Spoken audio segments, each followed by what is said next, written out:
हनुमान चालीसा पढ़ते समय भूल कर भी नहीं करें यह गलतियाँ।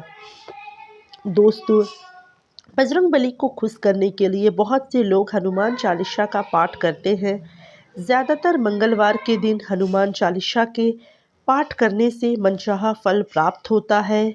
हनुमान चालीसा के लिए किसी खास नियम की कोई ज़रूरत नहीं होती है, लेकिन छोटी मोटी बातों का ध्यान रखना बहुत ज़रूरी होता है। हिंदू धर्म के अनुसार हनुमान की पूजा से शुभ फलों की प्राप्ति होती है। ऐसा माना जाता है कि उनकी पूजा से लोगों की समस्त मनोकामनाएं और इच्छाएं पूरी होती है और शुभ फलों की प्राप्ति भी होती है। इसी वजह से उनके भक्तजन उन्हें प्रसन्न करने के लिए कई विशेष उपाय करते रहते हैं। ऐसी मान्यता है कि जो कोई भी भगवान हनुमान जी की पूजा करता है वह समृद्धि, धन और सकारात्मक ऊर्जा से भरपूर हो जाता है। ऐसी मान्यता है कि चालीसा के नियमित पाठ से भगवान प्रसन्न होते हैं और समस्त कष्ट से मुक्ति दिलाते हैं। हनुमान चालीसा से लगभग 40 चौपाइयाँ शामिल हैं। ऐसी मान्यता है कि यदि कोई व्यक्ति हनुमान चालीसा का पाठ करते समय सभी नियमों का पालन नहीं करता है तो उसे पूजा का पूरी तरह से फल प्राप्त नहीं होता है।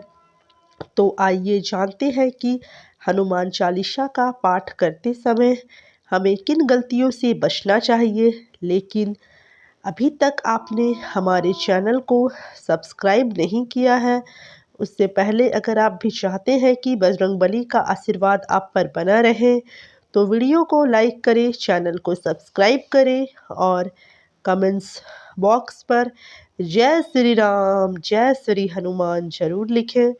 तो चलिए दोस्तों, बिना देरी किए हुए वीडियो की शुरुआत करते हैं और आपको बताते हैं कि ऐसी कौन सी गलतियां हैं जो हमें हनुमान चालीसा पढ़ते समय नहीं करनी चाहिए, जिससे हमें भूल कर भी नहीं करना चाहिए।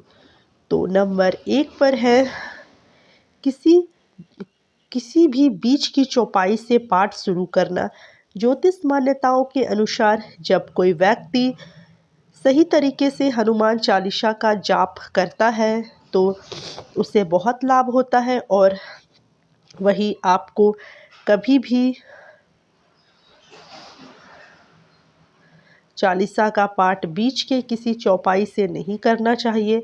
आप हनुमान चालीसा पढ़ने जा रहे हैं तो इसे एक साथ पूरा क्रमबद्ध तरीके से पढ़कर ही उस स्थान से उठना चाहिए।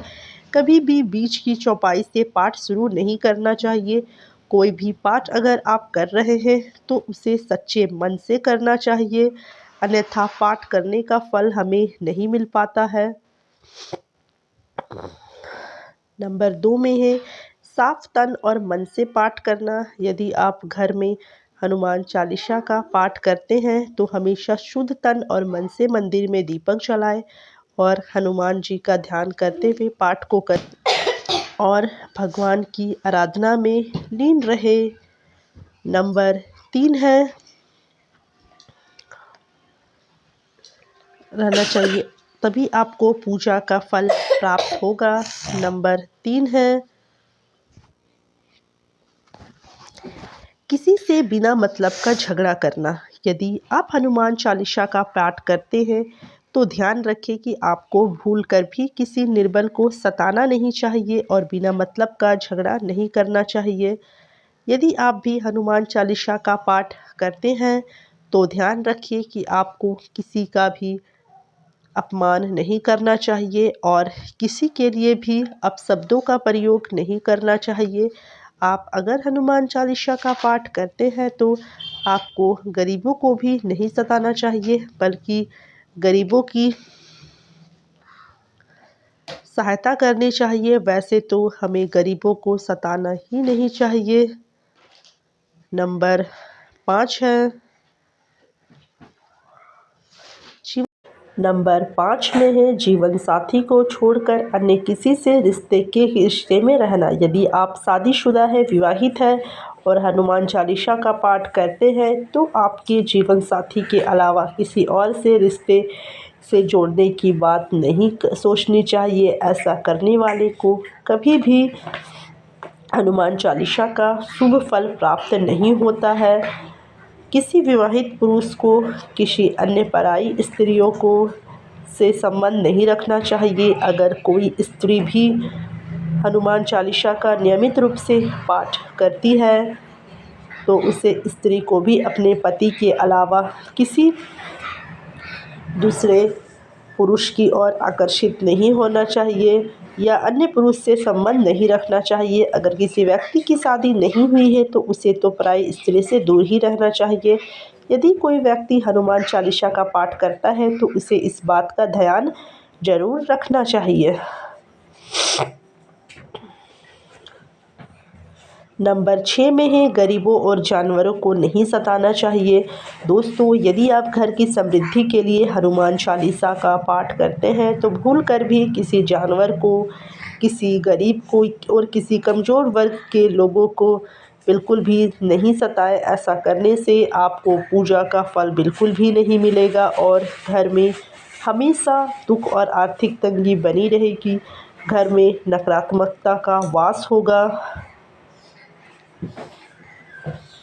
और घर से सुख समृद्धि हमेशा के लिए चली जाएगी।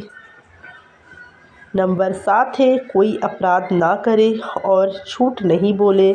यदि आप हनुमान चालीसा का पाठ करते हैं तो आपको किसी भी प्रकार का अपराध नहीं करना चाहिए। आपको किसी के साथ छल कपट करने से भी बचना चाहिए और झूठ तो बिल्कुल भी नहीं बोलना चाहिए।